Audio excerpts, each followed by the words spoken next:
Tons of Gold Crypto Investing, bell notification, like the channel, subscribe, and share for that education and information you need to fleece, heist, and shice, the shysters, heisters, and fleecers. The more likes and comments down below, the more we get into the YouTube algorithm and can spread the truth and information that we have here on the channel of Gold Crypto Investing. You can see the Bitcoin price as reversed a little bit today. We'll see if it can't hold them gangs. It's up a couple percent so far today. We'll see what happens if it can't hold the close. XRP is trying to reverse. Gala is trying to reverse. H-bar is at a suppressed state and trying to reverse. And then if we go into the VINCENZO'S portfolio, the coins that you should own if you're going to own them, the Bitcoin price trying to reverse. Ethereum looks the same, trying to reverse. Cardano looks the same, trying to reverse. XLM and Algo and Solana all have the same reversal patterns. And Shiba Coin, they're all trying to reverse.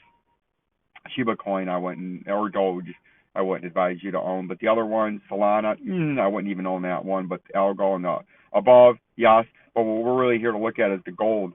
And what we're looking at with the gold is the crypto has been down. It's starting to reverse a little bit, but the stock market's down again today across the board, the tech, the NASDAQ, the S&P.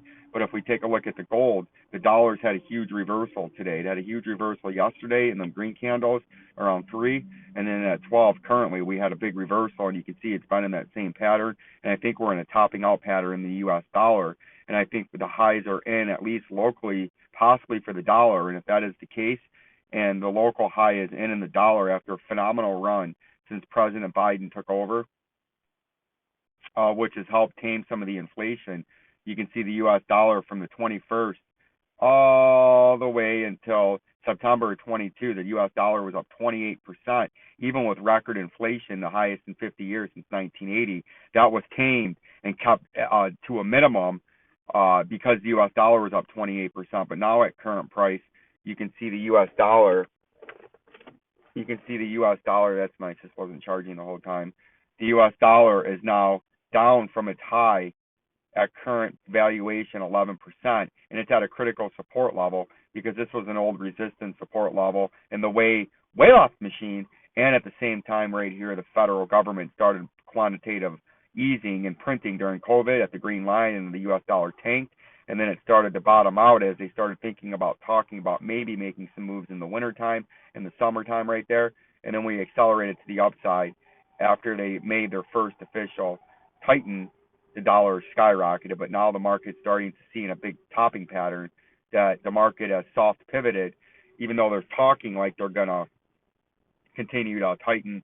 They're bailing out banks left and right and showing that they're not going to allow certain things to go bust, which means they can't be tightening money if they're printing money and bailing everybody out. And the U.S. dollar, if it slips this 100 spot 0 or the 91 spot, no, the 101 spot 950 level, you're going to break down. You're going to break down big, and you're going to come way to the downside and start to retest some of these lows where we have down here at about 90, which was 89 spot 50 was about the low since Biden took over. And if we look at the gold and silver market, gold is again responding nicely today, up nearly 2%, and it's trying to break out of what we've talked about for quite some time in the weekly time frame, is this decade-long cup and handle. We had the financial collapse of 2006, 7, and 8.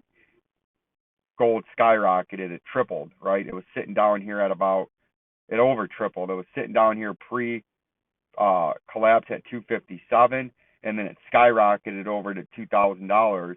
So people that were in gold and accumulating for a long time, you 7x your money, 7 times your money. And then we have this big consolidation right here, which this is a cup and handle. And in the macro time frame, this is the most bullish pattern you can get.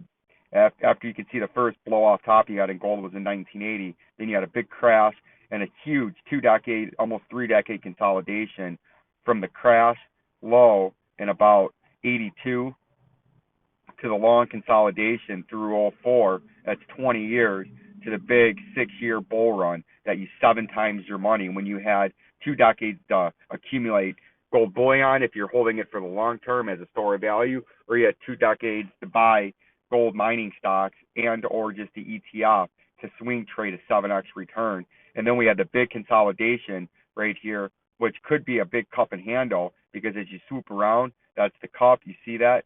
The big cup, the neckline, and then the handle is what you were in right here, and that's attempting to break bullish. And if that does break bullish, and if we zoom in a little bit closer, you can see the big run up is the cup right here forming. This is your neckline. Now you can see it looks like a cup.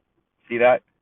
Got the big cup, neckline, and then this consolidation that we were in right there is the handle. See that? And that's usually where you retest. Notice they got rejected once at the top, rejected twice at the neckline, but quickly bounce back each time on lower support. And we need to put a better price label. Those are junk price labels. You can't see anything. Price note is what we need. And you bounced for the last time right off of there at about 1590 off the cup and handle support. And now you're attempting to break that neckline again. And if you do, this is a very bullish. Can these break down? Absolutely.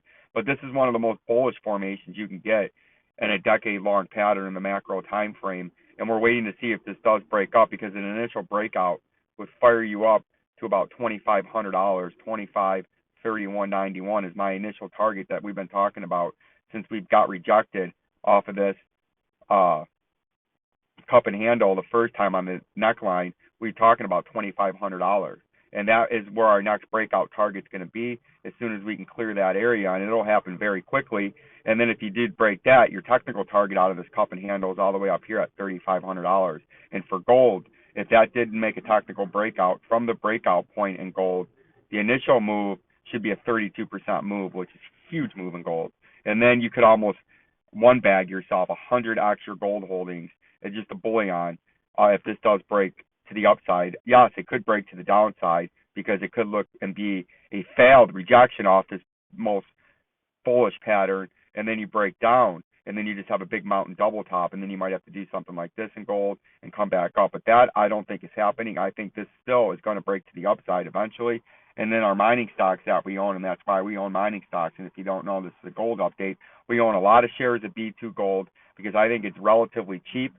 It's way off its all-time high. You can see in the most recent peak on this chart, B2 Gold hit almost $8, and then it's collapsed. And I've been buying B2 Gold since it's been down here, right? And I got about 800 shares of it. And I think this eventually is going to breach its old all-time high, and it's going to get to $10 a share. Could it break down and still continue lower? It could. The next leg could be to the downside, and it retests the VP volume indicator at $2.82 again for a double bottom. But over the long term, it pays a dividend in 5 to 10 years. I'm going to keep accumulating this because I don't care what the price does until I'm ready to sell it. And that's another dirty little secret. If you're buying gold, if you're buying mining stocks, if you're buying the stock market or cryptocurrencies, you don't care if you're really intending to hold for the long term until you are satisfied in the vision in the future from the research, knowledge, and information you have gathered where you think that stock, commodity, bullion, or cryptocurrency coin is going to go. You don't care what it does in the short term. It can go up, it can go down. On any kind of consolidation, you look on the downside to try to hold for the long term, because if you're planning on selling up here, you don't care how long it chops down here. It's just more and more time to accumulate. And then eventually, this dirty little secret is you wait till it hits your strike price. So the price, which the strike price we're talking about is the price that you've set in your mind where you feel the stock or the commodity or the business that you have bought shares into that should go, and then you sell. The rest of it in between the buy and the sell is just noise and better buying opportunities. If the price stays consolidating sideways or goes down from the initial buys, it gives you time to buy if you know what you're buying and you bought something good. And B2 Gold, I think in 5 or 10 years, it's going to be breaching its all-time highs, and I will not sell my shares until we are north of $10. And I'll continue to accumulate and collect my dividends along the way, which will maximize my future gains. And that's why you buy dividend-paying stocks, because while you're waiting to sell in between the time you buy and then the eventual time you sell during all the noise and mischief, you keep collecting your dividends. You keep turning your dividends into more shares at cheaper prices if the price is consolidated, or just adding more shares as the price does whatever until it eventually hits where you want to sell. Just like if somebody did that here over a long period of time from 1968 through 81, over 20 years, if they consolidated at $11, $12, which had sat in for a decade, they could have had multiple opportunities to sell for 2 to 3 to even 4x their money. And then if they were around in the market and held a little bit longer, they could have sold 30 years later, and they could have 1,000x their money almost like a crypto buy. Just over 4 decades, they could have bought in their 20s, 30s, 40s, and 50s and sold at the peak in the hype train somewhere at retirement and 1000x their money, because the secret to investing, the secret to buying stocks or cryptos is you don't care what it does between the buy point and the sell point. If you know what you bought and you've done your research and it's a solid company, and that's another reason I own Newmont Mining. They're paying me a nice dividend. I'm buying it down here, well off the highs. I'm not buying here, not buying there, not buying up there, or right in Atlanta. I let it consolidate after the COVID pump. It consolidated and then it broke down, and I'm buying it at a support level. Then we'll see what it does. If it goes down lower, we'll just buy more shares after it corrects lower, because we're not concerned about what it's doing in the short or medium term. I'm concerned in 2020, 2030, 2035. I'm concerned about where this mining stock is in between then and now to try to sell this thing, right, where I think it's going to eventually go. Same with Kinross Gold. I think it's a great time to buy. Is it a speculative stock? Nah, yeah, you could say so, more so than a normal stock, because it's a mining company, but they're a healthy company, they're a strong company, and they're near all-time lows. And those would be the times right here you would have bought, you would have moonshotted. Right here, you would have had a long time to consolidate. You moonshot right here, mini moonshot. Now it's consolidated, sold off, got all the greed money in there that bought the hype train, and now it's wrecking on it, and they're selling out. To me, people that are going to buy now off the high, planning for a future pump based on what they're doing. You can see a steadily increasing volume, steadily increasing momentum, and steadily increasing price. And I think this thing eventually is going to moonshot.